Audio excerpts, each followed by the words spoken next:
Welcome back to my YouTube channel. My name is Ashwin. You are watching Ashwin sir ਕੀ class. So ਪਿਆਰੇ ਵਿਦਿਆਰਥੀਓ, ਅੱਜ ਮੈਂ ਆਪ ਜੀ ਨੂੰ 7ਵੀਂ ਜਮਾਤ ਦੀ ਜੋ ਪੰਜਾਬੀ ਦੀ ਪਾਠ ਪੁਸਤਕ ਭਾਗ ਦੂਸਰੀ ਭਾਸ਼ਾ ਜੰਗਲਾਂ ਦੇ ਲਾਭ, ਇਸ ਦਾ ਪਾਠ ਨੰਬਰ 2 ਹੈ ਜੋ ਬਲਵੰਤ ਅੰਗਰੇਜ਼ ਦੁਆਰਾ ਲਿਖੀ ਗਈ ਹੈ। ਇਸ ਦੇ ਵਿੱਚ ਜੋ ਬਲਵੰਤ ਜੀ ਹਨ ਬੜੇ ਵਧੀਆ ਤਰੀਕੇ ਨਾਲ ਸਾਨੂੰ ਜੰਗਲਾਂ ਬਾਰੇ ਸਮਝਾਉਂਦੇ ਹਨ ਕਿ ਕਿਸ ਤਰੀਕੇ ਨਾਲ ਜੋ ਜੰਗਲ ਦੀ ਲੱਕੜ ਹੈ, ਜੰਗਲ ਹੈ ਸਾਡੇ ਲਈ ਜੋ ਕੁਦਰਤ ਦਾ ਇੱਕ ਬਹੁਤ ਵੱਡਾ ਵਰਦਾਨ ਹੈ। ਜੋ ਜੰਗਲ ਹੈ ਉਹ ਇੱਕ ਤਰ੍ਹਾਂ ਜਿਸ ਤਰ੍ਹਾਂ ਇੱਕ ਇਨਸਾਨ ਦੇ ਅੰਦਰ ਫੇਫੜੇ ਹਨ, ਇਸੇ ਤਰ੍ਹਾਂ ਕੁਦਰਤ ਨੇ ਜੰਗਲ ਨੂੰ ਬਣਾਇਆ ਹੈ। ਜੰਗਲ ਫੇਫੜਿਆਂ ਦੇ ਵਾਂਗ ਹੀ ਹਵਾ ਦਿੰਦੇ ਹਨ, ਹਵਾ ਨੂੰ ਸੋਖਦੇ ਹਨ ਅਤੇ ਜੋ ਸਾਡੇ ਲਈ ਆਕਸੀਜਨ ਹੈ ਉਹ ਹਵਾ ਸਾਨੂੰ ਦਿੰਦੇ ਹਨ। ਤਾਂ ਜੋ ਜੰਗਲ ਹੈ ਉਹ ਕਿਤੇ ਨਾ ਕਿਤੇ ਸਾਡੇ ਜੋ ਜੀਵਨ ਦਾ ਇੱਕ ਮੁੱਖ ਅੰਗ ਹੈ। ਜੰਗਲ ਦੇ ਸਾਫ਼ ਜੋ ਵਧੀਆ ਨਜ਼ਾਰੇ ਹਨ ਉਸ ਨੂੰ ਅਸੀਂ ਅਨੇਕਾਂ ਤਰ੍ਹਾਂ ਦੀ ਪੇਂਟਿੰਗ ਜਾਂ ਘਰ ਦੇ ਵਿੱਚ ਲੱਗੇ ਕਲਾ ਚਿੱਤਰਾਂ ਦੇ ਦੁਆਰਾ ਵੀ ਅਸੀਂ ਵੇਖਦੇ ਹਨ। ਜਦੋਂ ਜੰਗਲ ਦੀ ਗੱਲ ਕਰਦੇ ਹਨ ਤਾਂ ਪੁਰਾਣੇ ਸਾਨੂੰ ਜੋ ਰਿਸ਼ੀ ਮਹਾਂਪੁਰਖ ਉਹਨਾਂ ਦੀ ਵੀ ਯਾਦ ਆਉਂਦੀ ਹੈ ਕਿ ਜੈਸੇ ਸ਼੍ਰੀ ਰਾਮਚੰਦਰ ਜੀ 14 ਵਰ੍ਹੇ ਜੰਗਲ ਦੇ ਵਿੱਚ ਬਿਤਾਏ। ਮਹਾਤਮਾ ਨੇ ਜੋ ਬੋਰਡ ਦੇ ਬ੍ਰਿਖ ਦੇ ਹੇਠਾਂ ਬਹਿ ਕੇ ਹੀ ਗਿਆਨ ਪ੍ਰਾਪਤ ਕੀਤਾ। ਸ਼ੁਰੂ ਦੇ ਵਿੱਚ ਜਦੋਂ ਇਨਸਾਨ ਧਰਤੀ 'ਤੇ ਆਇਆ ਤਾਂ ਉਹ ਜੰਗਲਾਂ 'ਚ ਹੀ ਰਹਿੰਦਾ ਸੀ ਤਾਂ ਜੰਗਲ ਹੀ ਉਸਦੇ ਘਰ ਸੀ। ਅੱਜ ਦੇ ਸਮੇਂ ਦੇ ਵਿੱਚ ਜੰਗਲ ਜੋ ਹੈ ਉਹ ਜੰਗਲੀ ਜੀਵਾਂ ਦਾ ਨਿਵਾਸ ਸਥਾਨ ਹੈ, ਪਰ ਸ਼ੁਰੂਆਤ ਦੇ ਸਮੇਂ ਦੇ ਵਿੱਚ ਇਨਸਾਨ ਵੀ ਜੰਗਲਾਂ 'ਚ ਹੀ ਰਹਿੰਦਾ ਸੀ। ਇਹ 'ਚ ਕੋਈ ਸੰਦੇਹ ਨਹੀਂ ਹੈ ਕਿ ਅਸੀਂ ਅੱਜ ਕੱਲ੍ਹ ਵੱਡੇ ਸ਼ਹਿਰ ਜ਼ਰੂਰ ਬਣਾ ਲਏ ਹਨ, ਪਰ ਅਗਰ ਅਸੀਂ ਗੱਲ ਕਰੀਏ ਜੰਗਲਾਂ ਦੀ ਤਾਂ ਅੱਜ ਦੇ ਸਮੇਂ ਦੇ ਵਿੱਚ ਵੀ ਲੱਕੜ ਤੋਂ ਬਿਨਾਂ ਸਾਡਾ ਘਰ ਤਿਆਰ ਨਹੀਂ ਹੋ ਸਕਦਾ।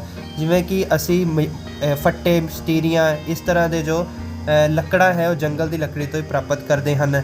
ਲੋਹੇ, ਇੱਟਾਂ, ਸੀਮੈਂਟ, ਇਹ ਹਰ ਤਰ੍ਹਾਂ ਦਾ ਜਦੋਂ ਤਿਆਰੀ ਹੁੰਦੀ ਹੈ ਤਾਂ ਇਹ ਸਾਨੂੰ ਜੰਗਲ ਦੇ ਲਾਭ ਹੀ ਨਜ਼ਰ ਆਉਂਦੇ ਹਨ। ਅੰਨ ਦੀ ਗੱਲ ਕਰੀਏ ਤਾਂ ਸਰਕਾਰ ਨੇ ਅੱਜ ਕੱਲ੍ਹ ਬਹੁਤ ਫੈਸਲੇ ਇਸ ਤਰੀਕੇ ਦੇ ਲਏ ਹੈ ਕਿ ਅੰਨ ਦੀ ਘਾਟ ਹੋਈ ਹੈ। ਅੰਨ ਦੀ ਘਾਟ ਇਸ ਕਰਕੇ ਹੋਈ ਹੈ ਤਾਂ ਕਿਤੇ ਨਾ ਕਿਤੇ ਜੋ ਸਾਡੀ ਜ਼ਮੀਨ ਹੈ ਉਹ ਬੰਜਰ ਹੋਈ ਹੈ। ਇਸ ਦਾ ਕਾਰਨ ਜੰਗਲ ਕੱਟਣਾ ਹੀ ਪਿੱਛੇ ਵੇਖਿਆ ਗਿਆ ਹੈ।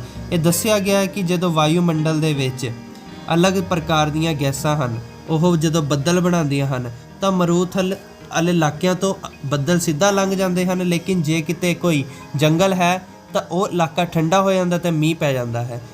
ਅਗਰ ਮੀਂਹ ਨਾ ਪਵੇ ਤਾਂ ਇਹ ਜਿਹੜੇ ਮਾਨਸੂਨ ਦਾ ਚੱਕਰ ਹੈ ਉਹ ਵੀ ਡਿਸਟਰਬ ਹੋ ਜਾਂਦਾ ਹੈ।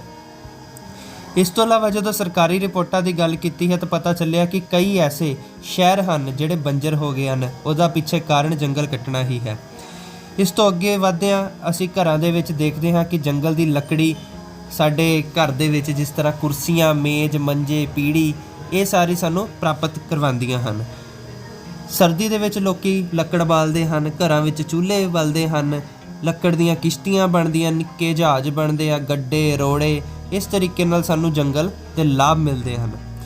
ਜੋ ਜੰਗਲ ਦੀ ਅਗਰ ਲੱਕੜੀ ਤੋਂ ਇਲਾਵਾ ਗੱਲ ਕਰੀਏ, ਜੜੀ ਬੂਟੀਆਂ ਵੀ ਸਾਨੂੰ ਜੰਗਲ ਤੋਂ ਹੀ ਪ੍ਰਾਪਤ ਹੁੰਦੀਆਂ ਹਨ।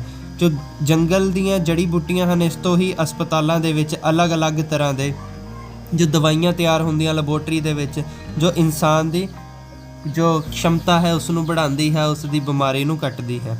ਇਸ ਤੋਂ ਇਲਾਵਾ ਜੇ ਗੱਲ ਕਰੀਏ ਕਸ਼ਮੀਰ ਦੀਆਂ ਪਹਾੜੀਆਂ ਦੀ ਤਾਂ ਸ਼ਿਵਾਲਿਕ ਦੀਆਂ ਪਹਾੜੀਆਂ ਅਤੇ ਕਸ਼ਮੀਰ ਦੀ ਪਹਾੜੀਆਂ 'ਤੇ ਜਦੋਂ ਇਸ ਤਰੀਕੇ ਨਾਲ ਲੱਕੜ ਕੱਟੀ ਗਈ, ਜੰਗਲ ਕੱਟੀ ਗਏ ਤਾਂ ਜੰਗਲ ਦੇ ਕੱਟਣ ਮਗਰੋਂ ਬਰਸਾਤ ਦਾ ਜੋ ਤਰੀਕਾ ਸੀ ਡਿਸਟਰਬੈਂਸ ਉਹ ਹੋਈ ਹੈ। ਇਸ ਤੋਂ ਇਲਾਵਾ ਜੋ ਅੰਬਾਲਾ, ਹੁਸ਼ਿਆਰਪੁਰ, ਇਸ ਤੋਂ ਅੱਗੇ ਵਧਿਆ ਜੰਗਲ ਦਾ ਇੱਕ ਸਭ ਤੋਂ ਵੱਡਾ ਲਾਭ ਰੁਜ਼ਗਾਰ ਦੇਣਾ ਵੀ ਹੈ। ਅਗਰ ਇੱਕ ਫੈਕਟਰੀ ਦੀ ਗੱਲ ਕਰੀਏ, ਤੀਲੀਆਂ ਬਣਾਉਣ ਵਾਲੀ ਫੈਕਟਰੀ ਦੀ, ਤਾਂ ਉਸ ਦੀਆਂ ਤੀਲੀਆਂ ਦੇ ਲਈ ਵੀ ਜੋ ਕਾਰਖਾਨੇ ਵਿੱਚ ਵਰਕਰ ਹਨ ਜਾਂ ਜੰਗਲ ਤੋਂ ਲੱਕੜੀ ਕੱਟ ਕੇ ਲਿਆ ਰਹੇ ਹਨ, ਅਨੇਕਾਂ ਤਰ੍ਹਾਂ ਦੇ ਰੁਜ਼ਗਾਰ ਸਾਨੂੰ ਜੰਗਲ ਤੋਂ ਪ੍ਰਾਪਤ ਹੁੰਦੇ ਹਨ। ਇਸ ਤੋਂ ਅੱਗੇ ਵਧਦਿਆਂ ਕਿਤਾਬਾਂ, ਕਾਪੀਆਂ ਅਤੇ ਪੈਨਸਲਾਂ ਨੂੰ ਜਦੋਂ ਅਸੀਂ ਇਸਤੇਮਾਲ ਕਰਦੇ ਹਾਂ ਤਾਂ ਸਾਨੂੰ ਜੰਗਲ ਬਾਰੇ ਪਤਾ ਚੱਲਦਾ ਹੈ। ਰਬੜ ਵੀ ਜੋ ਹੈ ਸਾਨੂੰ ਜੰਗਲਾਂ ਤੋਂ ਹੀ ਪ੍ਰਾਪਤ ਹੁੰਦੀ ਹੈ, ਰਬੜ ਦੇ ਪੇੜ ਤੋਂ ਪ੍ਰਾਪਤ ਹੁੰਦੀ ਹੈ।